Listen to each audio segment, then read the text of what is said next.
High প্রিয় শিক্ষার্থী বন্ধুরা, আসসালামু আলাইকুম। আশা করি সবাই ভালো আছেন। আজকে আপনাদের সামনে আলোচনা করব ফিনান্সিয়াল ম্যানেজমেন্ট এর পঞ্চম অধ্যায় হতে 2014 সালের বোর্ড কোয়েশ্চন নিয়ে। আমার অনলাইন ক্লাসগুলো সবার আগে পাওয়ার জন্য আমার চ্যানেলকে সাবস্ক্রাইব করুন, লাইক করুন, বেশি বেশি শেয়ার করুন। Let's go.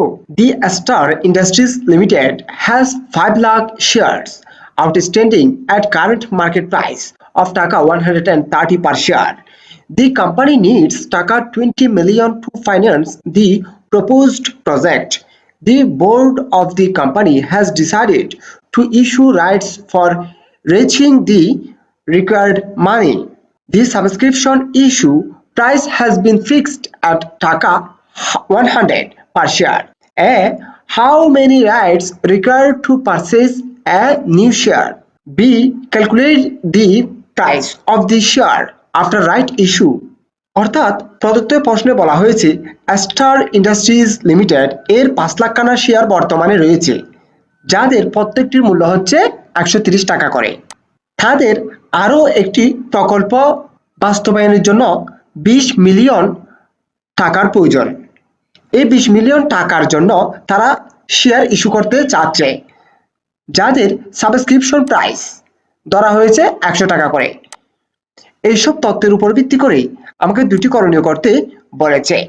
এখন আমি প্রদত্ত প্রশ্নটি বিস্তারিতভাবে আলোচনা করতেছি, আপনারা মনোযোগ সহকারে দেখুন। সলিউশন, সমাধান। Required a number of rights required to buy a new share, অর্থাৎ number of right and equal to old share divided by new share. মুখস্থ সূত্রটি লিখেছি, এবার আমি শেয়ারগুলো বসাবো। ওল্ড শেয়ার মানে হচ্ছে এই যে পুরাতন শেয়ার 5 লাখ, এটা আমি উপরে বসিয়েছি। নিচে হচ্ছে নিউ শেয়ার অর্থাৎ নতুন শেয়ার। প্রদত্ত প্রশ্নে নতুন শেয়ার দেয়া নেই, কিন্তু 20 মিলিয়ন টাকা দেওয়া আছে এবং একটি শেয়ারের মূল্য 100 টাকা দেওয়া আছে। এটা আমি নির্ণয় করব। তাই লিখেছি here new issued share equal to fund raise divide by subscription price. এটি হচ্ছে নতুন শেয়ার নির্ণয় করার জন্য মুখস্থ সূত্র। সূত্রটি লেখার পরে আমি উপরে 20 মিলিয়ন লিখেছি। 20 মিলিয়ন মানে হচ্ছে 2 কোটি। এই 2 কোটিকে যদি আমি 100 দিয়ে ভাগ করি সেক্ষেত্রে হয় 2 লাখ খানা শেয়ার, যেটি হচ্ছে নিউ শেয়ার, যেটি আমি নিচে বসিয়েছি। 5 লাখকে যদি 2 লাখ দিয়ে ভাগ করি সেক্ষেত্রে হয় 2.5, যেটি হচ্ছে নাম্বার অফ রাইট। রিকোয়ার্ড এ শেষ। এবার হচ্ছে রিকোয়ার্ড বি। রিকোয়ার্ড বি তে বলা হয়েছে এক্সিট রাইট শেয়ার প্রাইস নির্ণয় করতে, তাই আমি এটি লিখেছি required B. The exit right share price px equal to p naught into n plus subscription price divided by n plus 1। এটি হচ্ছে এক্সিট রাইট শেয়ার প্রাইস নির্ণয়ের মুখস্থ সূত্র। মুখস্থ সূত্রটি লিখেছি, এবার আমি মানগুলো প্রশ্ন থেকে বসাবো। পি নট মানে হচ্ছে বর্তমান শেয়ারের মূল্য। এই যে প্রদত্ত প্রশ্নে দেওয়া আছে 130 টাকা, এটি হচ্ছে পি নট এর পরিবর্তে লিখেছি ইন্টু এন। এন মানে হচ্ছে রাইট অন, আমি যেটি রিকোয়ার্ড এতে নির্ণয় করেছিলাম 2.5, এটি বসাবো। প্লাস এসপি মানে হচ্ছে সাবস্ক্রিপশন প্রাইস। প্রদত্ত প্রশ্নে সাবস্ক্রিপশন প্রাইস বলা হয়েছে 100 টাকা, তাই আমি এটি লিখেছি।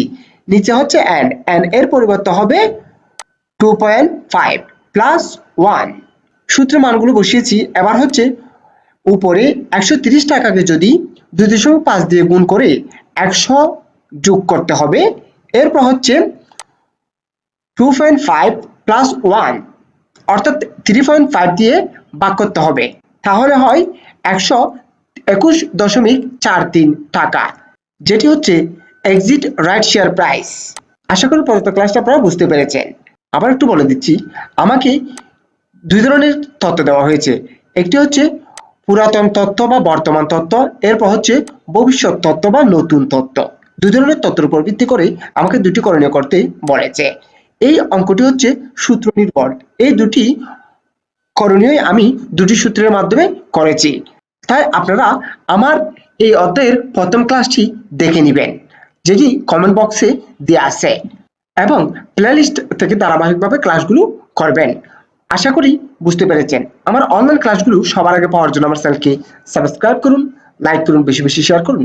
সুস্থ থাকুন, নিরাপদে থাকুন। আসসালামু আলাইকুম।